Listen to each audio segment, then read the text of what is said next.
हिजाब वाली मर्दानी। जब ये शब्द हिजाब या मर्दानी आता है आपके जहन में कौन सा देश आता है? ईरान ना। ईरान को लेकर के अब जो बाइडेन ने यानी अमेरिका के राष्ट्रपति ने भी ये कहा कि हिजाब के खिलाफ प्रदर्शन करने वाली जितनी भी महिलाएं हैं, मैं इन सब की तारीफ करता हूं, उनका साहस देख करके हैरान हूं। और बाइडेन का ये बयान जिसे सुन करके ईरान भड़क गया है, ईरान के राष्ट्रपति भड़क गए हैं और तकरार शुरू हो गई है अमेरिका और ईरान के बीच। नमस्ते में राशिद।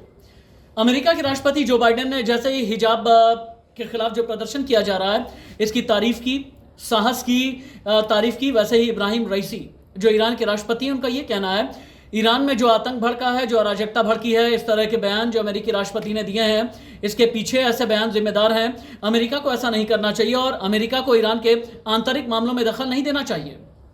1 महीने से ज़्यादा हो चला है महसा अमीनी की मौत के बाद। अभी तक 200 से ज़्यादा लोगों की मौत ईरान में हो चुकी है। 30 शहरों में हिंसा फैली हुई है।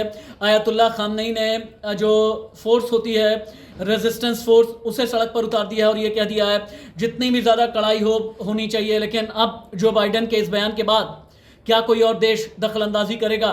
कहाँ पर अभी तक आखिरकार यूएन पीस कीपिंग वाले लोग हैं? ये सबसे बड़ा सवाल पैदा होता है। लेकिन हालात बद से बदतर होते जा रहे हैं। 1979 के बाद से अभी तक ईरान में ऐसे हालात कभी भी पैदा नहीं हुए।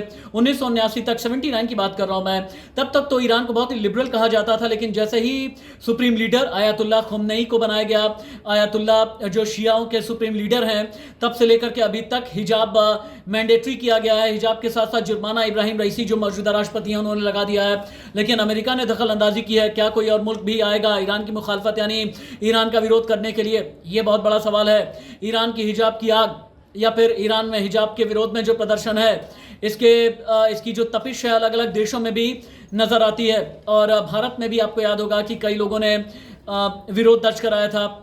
कई ऐसी एक्ट्रेसेस हैं, एलनाज जैसी एक्ट्रेसेस, जिन्होंने ये कहा था कि मैं ईरानी मूल की हूँ और इसीलिए मैं भी अपने बाल काटूंगी और मैं भी हिजाब हटाऊंगी और हिजाब का विरोध करूंगी।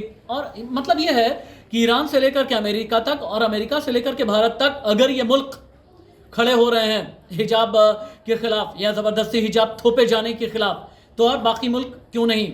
सवाल ये भी है कि क्या और बाकी इस्लामिक मुल्कों तक भी ये आग पहुंचेगी? अगर लपटें वहां तक पहुंची तो फिर प्रदर्शन कितना ज़्यादा बड़ा हो जाएगा। हालांकि कुर्दिस्तान से लेकर के तेहरान तक रेजिस्टेंस फोर्स उतारी गई है, लेकिन क्या ये जो हिजाब के खिलाफ प्रदर्शन करने वाली जो मर्दानियां हैं, क्या ये वापस जाएंगी? नहीं। अभी तक पिछले 1 महीने में तो ऐसा बिल्कुल भी नजर नहीं आया है। ईरान में हालात बद से बदतर होते जा रहे हैं और उसमें भी अमेरिका के राष्ट्रपति जो बाइडेन का जो बयान है या जो बाइडेन ने जो समर्थन कर दिया है हिजाब के खिलाफ प्रदर्शनकारियों का, इसे लेकर के भी बहुत ज़्यादा गर्मागर्मी है। ईरान के विदेश मंत्रालय ने भी ये कहा है आंतरिक मामलों में, हमारे इंटरनल किसी भी सब्जेक्ट में अगर अमेरिका दखल न दे तो ज़्यादा ठीक होगा, वरना हम अमेरिका का मुकाबला हमें कैसे करना है बहुत अच्छे से जानते हैं। अमेरिका ठेकेदारी ना करे। ये बातें इब्राहिम रईसी जो ईरान के राष्ट्रपति हैं उनकी तरफ से भी की गई हैं। लेकिन आगे आने वाले वक्त में ईरान में शांति होगी या नहीं? हिजाब के खिलाफ प्रदर्शन बंद होंगे या फिर नहीं? आयतुल्लाह खामनेई जिनके बारे में कहते हैं कि तानाशाहों जैसे अपने बयान जारी कर देते हैं, क्या उनके खिलाफ भी कोई मुल्क बोलेगा? यूएन पीस कीपिंग वाले लोग बोलेंगे, ह्यूमन राइट्स वाले बोलेंगे या फिर नहीं? इस पर इंडिया न्यूज़ डिजिटल की नज़र बनी हुई है। नमस्ते।